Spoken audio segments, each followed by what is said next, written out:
Not today, Sam. I am not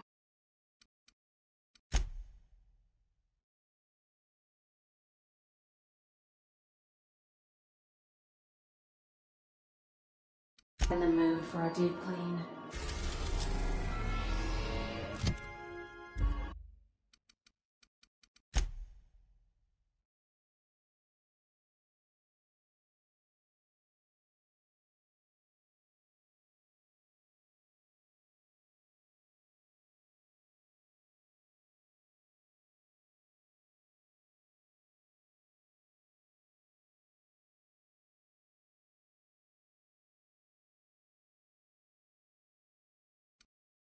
Oh, all right.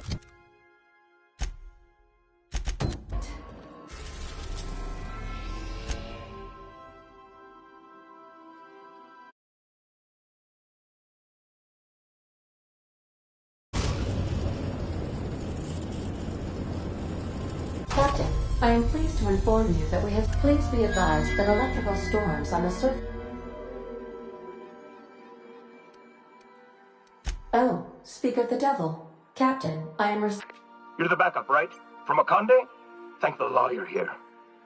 These bloodthirsty sprat bags have no respect for the law. We're pinned down. I don't understand either. It's not like I tortured them or anything. That was somebody else's job. You've got to help us. Please, kill them. Summary justice for the whole lot. Last we heard, he was in the pit. In order to get there, you're going to have to go through the docks and down through the cargo. Bust through? Are you out of your... Oh, law. You really would, wouldn't you? All right, fine. If I'm gonna die, it'll be as a proud employee of the board. See you in the field. Tartarus security out. Transmission. How can I be of assistance? Take care.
What was that? That's the last of them.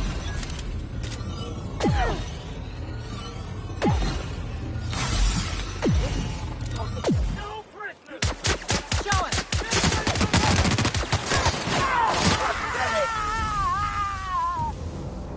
Taste of freedom, asshole! Waste of cover. Here we go! Bring it down! Take him down!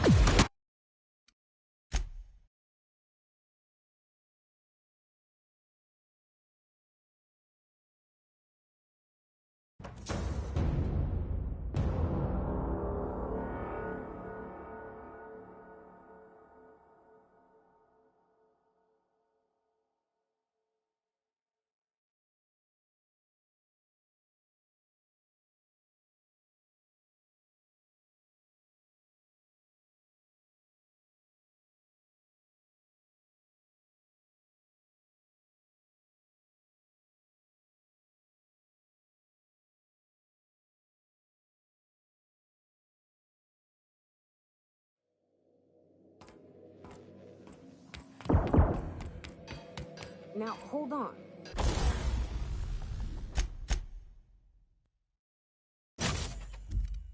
What happens if we hit the wall?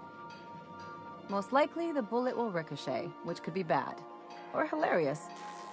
There's a tiny chance of a hull puncture, which would suck us into space one chunk at a time. Bad and hilarious. Ugh. Just imagining that makes me sick. That's why we don't miss.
sure never planned on seeing the inside of this place. I've got to admit, I'm not too keen on walking into a prison. They lock me up, I'm liable to kill everyone trying to get back out.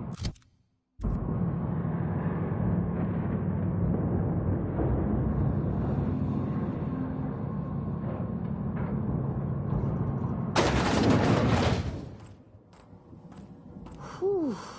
We have a lot of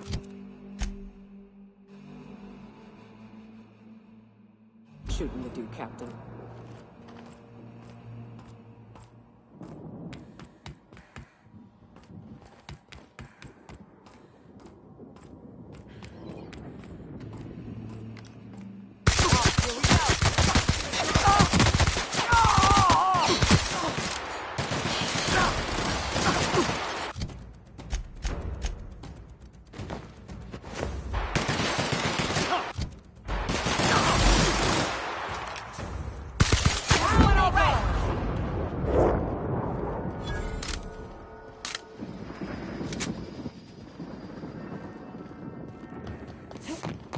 Take your best shot, asshole! Here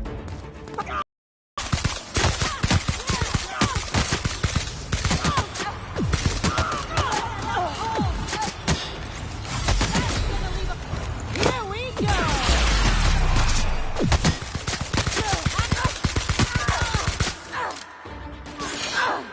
Captain, behind you!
clean.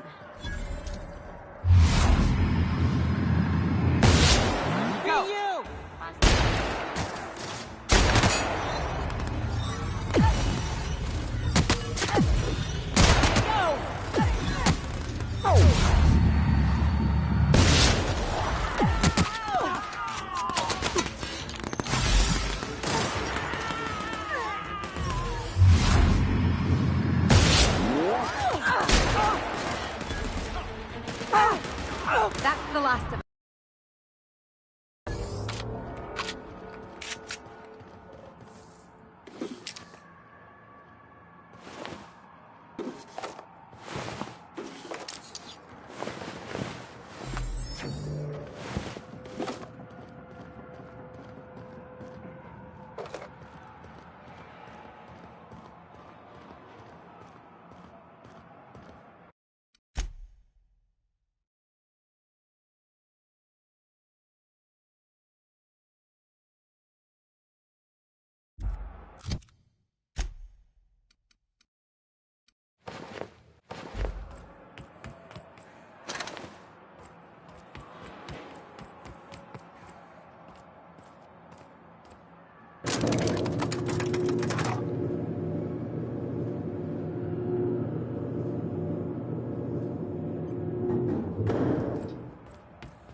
All right, MSI.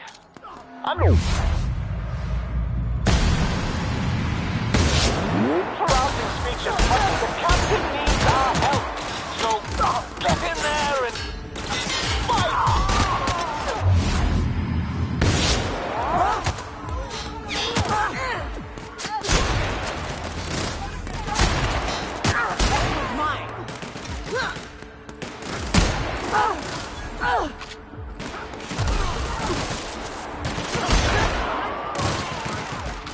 They won't try that again. Time to collect fine bounty. Fine bonus. No prisoners!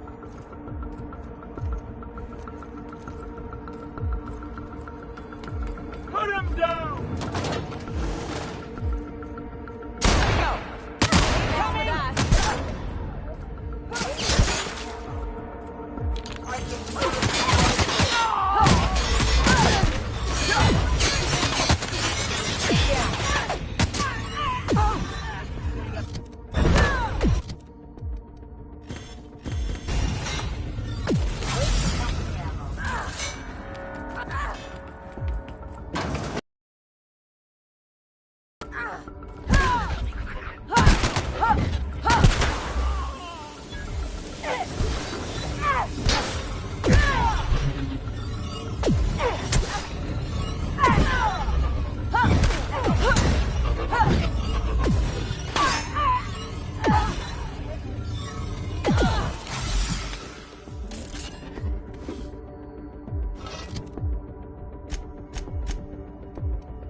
it, huh? Take a breath now, folks. Once we're up there, I suspect we ain't gonna have time to stop shooting.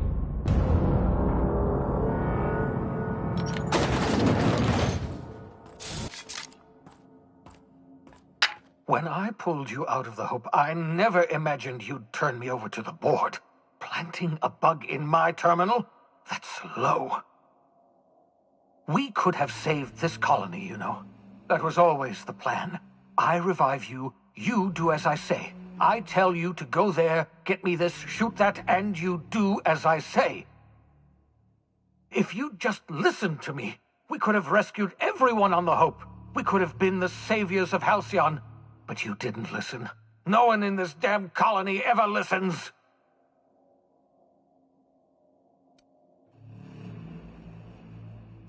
Ha! No, of course not. You're the board's lackey now. And isn't that just pay? What did they tempt you with, hmm?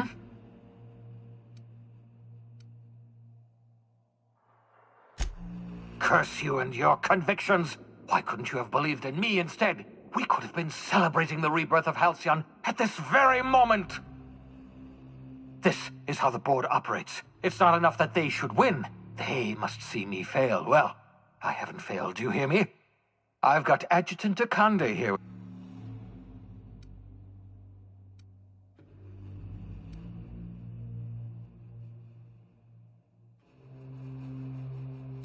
What makes you think I intend to go on living? Akande and Rockwell may be monsters, but I created you. I pulled you out of hibernation. I set you loose in the colony. It's time I paid the price. I can't imagine we've got anything left to say. So you found out. I suppose it's not enough that you ruin my every plan. You must also humiliate me by reminding me of my failures. Yes, I've killed people. Is that what you wanted to hear? I experimented on dozens of the Hope's colonists. Every last one of them died in agony.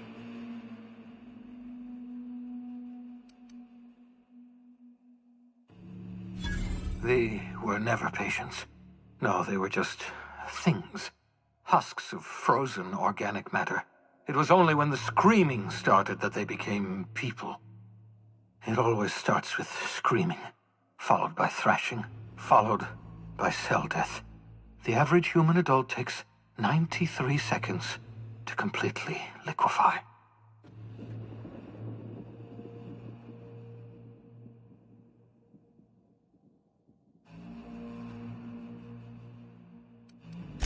Stop it. Don't you think I know that? I killed all those colonists. I can never atone for what I've done. My life's work has been an exercise in futility. The only honorable way to end it is to go down fighting. I expect you'll try. I've programmed the Labyrinth's mechanical warden to kill you on sight. I'm sorry to have to do this, but I can't take any chances with you. You were my greatest success. And my greatest disappointment.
Traitor!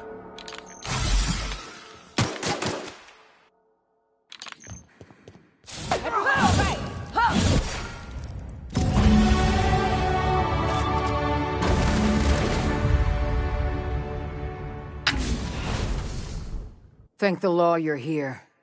That madman was out of control. You were right to put him down. He was too far gone to be of any use to us. And what about you? You aren't hurt, I hope.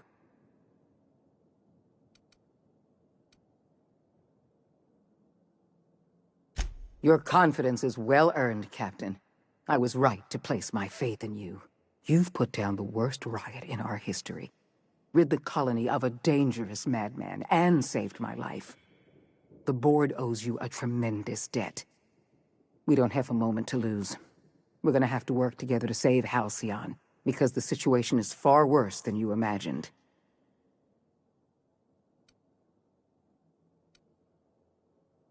What I'm about to tell you must never leave this room, under any circumstances. We've lost all contact with Earth. It's been 3 years since we've received a message. We've had no contact, no signals, nothing. Earth has gone dark. 2 years ago, the Earth Directorate's frigate disappeared en route to Earth. We don't know if they ever made it. We don't know if there's an Earth to go back to. They haven't exactly been hands-on around here anyway. So there's one less rubber stamp to worry about. Earth was more than just some distant colonial authority, Dr. Fenhill. Earth was our lifeline. And now, we've been cut loose. So we've got to make do on our own. Seems to me that'll make us stronger in the end anyhow. We must find a way to carry on by ourselves. For better or worse. Halcyon is the only home we have left. We're alone, Captain. That's all I know for certain. Whatever happens to this colony, we're going to have to deal with it on our own. Returning to Earth is not an option.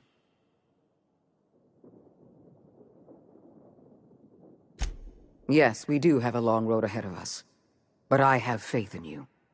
The service you've done for this colony is nothing short of extraordinary. You're the reason I'm still standing here today. The board will survive because of you. And as the board goes, so goes Halcyon. It's time we carried out the program. I trust I can count on your support, Captain.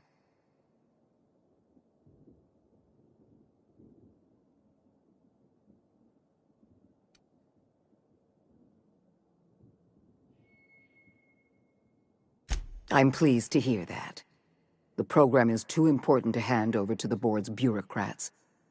That's why I'd like you to take the helm. I'll see to it that the lifetime employment program operates under your supervision. We'll work together to save this colony. We're on our own now. Earth isn't coming to save us, so we're going to have to save ourselves.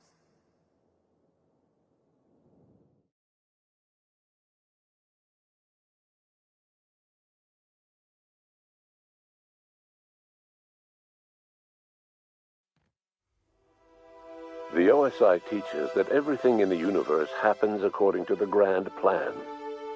But the stranger that arrived in Halcyon was an unplanned variable. From the moment he landed in Emerald Vale, his actions altered the course of history. The riots in Tartarus ended in a total victory for the board. Without any significant threats to challenge their power, the board asserted their control over the colony. The lifetime employment program began immediately, and the people of Halcyon did exactly what they were expected to do. They obeyed. Sophia Akande converted the labyrinth from a prison to a processing center. She jettisoned the original colonists out of the Hope and transformed the ship into a massive storage facility. One by one, the workers of Halcyon surrendered themselves to the program. They arrived with their families and their friends, their colleagues and their neighbors, and then, one by one, they marched into their stasis chambers. As the workers of Halcyon slept in their hibernation chambers, their settlements became ghost towns, left behind by the board to be reclaimed by nature. Only Byzantium remained, a shining beacon of civilization in an otherwise abandoned colony. The people of Byzantium spent the rest of their days gorging themselves on their stockpile of resources. As for the workers of Halcyon, they never felt the effects of the collapse. They never felt anything at all. The board's focus on Byzantium closed the door on much of Sanjar's civil liberties movement. As the last few townships withered away, MSI had little room to grow. Ever the savvy businessman, however, Sanjar pivoted and established Stellar Bay as the colony's supplier of luxury seafood. Catering to the elite, MSI was allowed to continue operations as a member of the Halcyon board, and became more successful than Sanjar could ever have dreamed. Consumed by paranoia, Lilia Hagen took Sublight Salvage in a controversial direction, openly accusing board officials of an extraterrestrial conspiracy. One day, an accident at the Groundbreaker's docking bay silenced her forever. Time would tell if her replacement could keep the Sublight family together. Over the years, the ruins of Edgewater caused irreversible environmental damage to the landscape of Emerald Vale, owing largely to the presence of toxic compounds in the town's building materials. As for Edgewater's former workers, their remains provided a source of nourishment for the region's fauna, leading to an explosion in the sprat population. The collapse of Edgewater left its workers bereft of any purpose in life. Most of them made their way to Adelaide Medevitt's camp, hoping to ingratiate themselves into her favor. Adelaide accepted only a few to her community. The rest were turned away, and likely died of starvation. Nevertheless, Adelaide's camp grew into a well-established town. It was only a matter of time before the adjutant sent her troops to wipe out Adelaide's town. Only one deserter escaped the massacre. He was believed to be carrying the last remaining copy of Adelaide's research. The bounty on his head remains unclaimed. While the Groundbreaker remained mechanically stable, The changing times forced Junlei Tennyson to make some difficult calls on behalf of her community. The work of maintaining independence was an uphill climb, and she found herself caving to bad faith compromises with the board. Time will tell if the groundbreaker can endure. As smaller settlements were swallowed up and their workers drafted into the lifetime employment program, Byzantium continued to thrive. While its citizens lived in decadence and extravagance, a small cadre of scientists worked to solve the nutrition crisis that threatened Halcyon. No one else much noticed the townships that disappeared from the map, or the luxuries that slowly lost their luster year by year. Even the Gorgon asteroid, though a distant enigma to most of Halcyon, felt the aftershocks of your actions. The abandoned research facility on Gorgon remained a place of chaos, a draw for smugglers looking for salvage, and ill-fated freelancers hoping for a payday. Minnie Ambrose never got what she wanted from the Gorgon asteroid. The secrets of the old Spacer's Choice project were forever outside of her reach. In time, she abandoned the family estate, determined to seek her fortunes elsewhere in the colony.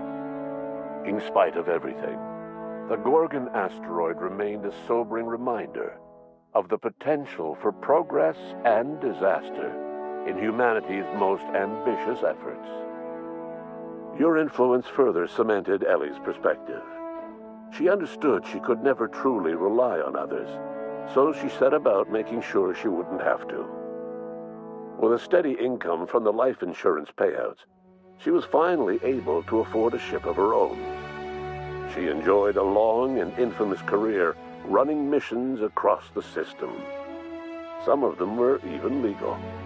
As the board reasserted control over Halcyon, Felix came to realize that his life as an upstart rebel had come to an end. The board's victory crushed any hope for a grand revolution across Halcyon, and so Felix, once again, found himself without a purpose in life. And so, disillusioned with his former boss and with nowhere left to go, Felix left his crew without saying goodbye. He was never heard from again. Once the matter with the Hope colonists was resolved, Junlei bashfully asked Parvati if she'd like to join her permanently on the Groundbreaker, and Parvati enthusiastically, if somewhat awkwardly, agreed. As the board began to roll out their lifetime employment program, Parvati was increasingly plagued by dreams of freezing to death, and rarely left their shared quarters. Stymied by dwindling resources, Junlei struggled to keep the Groundbreaker afloat. Their relationship couldn't survive the strain. Parvati moved into crew quarters and found work servicing water pumps in hydroponics. Nyoka returned to Monarch to take another crack at making a permanent life for herself. She formed the Charon Group, an MSI subsidiary of ragtag survivalists and wilderness experts. Anyone in need of a guide, or just looking to throw back a beer and swap stories, could find her camping on the trail or clearing an infestation. The SAM unit that accompanied you spread awareness of the product line's superior sanitation and maintenance capabilities across what was left of the colony. This led to a boost in SAM unit sales. Did you know that SAM units are the longest-lasting, toughest-acting cleaning solution in Halcyon? Though Minister Clark was eventually released from house arrest, long years of isolation left him a changed man, little suited for bureaucratic work or for the colony that was changing around him. He remained in his estate largely by choice, fading from public view. Adjutant Sophia Akande was instrumental in executing the lifetime employment program. While the rest of Byzantium celebrated, Sophia returned to work by partnering with you. The two of you worked hard to ensure the lifetime employment program ran smoothly. With Halcyon's workers suspended in a state of hibernation, starvation and chaos are problems of the past. The lifetime employment program succeeded in its goals, but that success came at a price. The Halcyon of today is nothing at all like the colony of yesteryear. Power remains concentrated in Byzantium, but all the colony's resources serve the lifestyle of the elite, thereby transforming Halcyon into one of the smallest and most exclusive colonies in the system. And what about you, the unplanned variable in the history of Halcyon? After the riots on Tartarus came to an end, you threw in your support with Sophia Akande. While Akande administered the board herself, you oversaw the lifetime employment program, stamping out corruption and negligence. Under your leadership, the program ran smoothly. Halcyon's workers were treated with a modicum of dignity. Your involvement kept the board honest and allowed the board scientists to work without the meddling of bureaucracy. No one knows what's happened to Earth, and no one knows what the future has in store for Halcyon. All we know for certain is this: the name of the Unreliable and that of its intrepid captain will remain the subject of countless stories for years to come.